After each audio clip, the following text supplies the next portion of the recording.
Okay, I'm going for a record this week. I'm aiming for my shortest simple summary ever. And the reason I'm doing that is I'm not telling you a long story. I'm really making a single point. Of course, the dog starts to make noise right when I start talking. The presidency of George Washington. It is less, we're not going to learn about, well, I mean, you might in Smart Book, things like that. But within this simple summary, we're not going to learn about too many specific policies or foreign policy in the 1790s, or Jay's Treaty, or tensions with Britain, or any of that, really. Here's what I want you to understand from this video about the Washington presidency. It seemed like a fairly obvious thing to say, but he was the first president. Duh, right? But what does that mean? What that means is, essentially, George Washington has to define what it means to be president, because nobody's ever done it before. There's a constitution. Yes, it says what the president can do and what he can't do. That's a little vague too, by the way. This is an experiment. This is an experiment in American democracy. And Washington and the people that he chooses around him, which come to be known as his cabinet, that's where that word comes from, have to figure it out. So he has like an all-star group of people working with him. It's not just George Washington, which is, ought to be good enough. His vice president is John Adams. His Secretary of State is Thomas Jefferson. His Secretary of the Treasury is Alexander Hamilton. It doesn't get any bigger than that.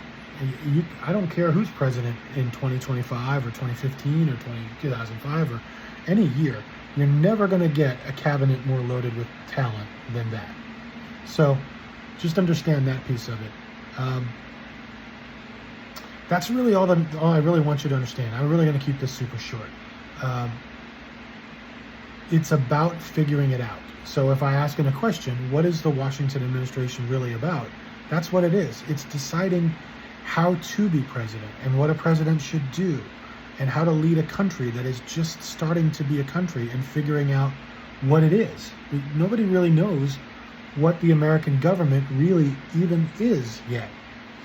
And so what's important about Washington's presidency is that it establishes a foundation for how to run the government.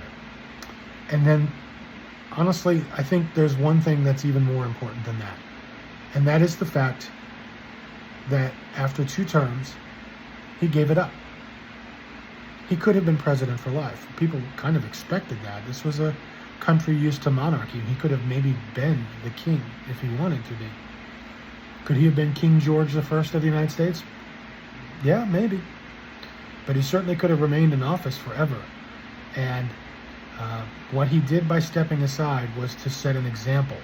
And it was an example that was followed for, 1789, for almost 100 years. Until Grant tried to come back for a 3rd term. Didn't work. Wilson hoped for a 3rd term in the late 19-teens. That didn't happen. Franklin Roosevelt came along in the 1930s and did serve 4 terms as president.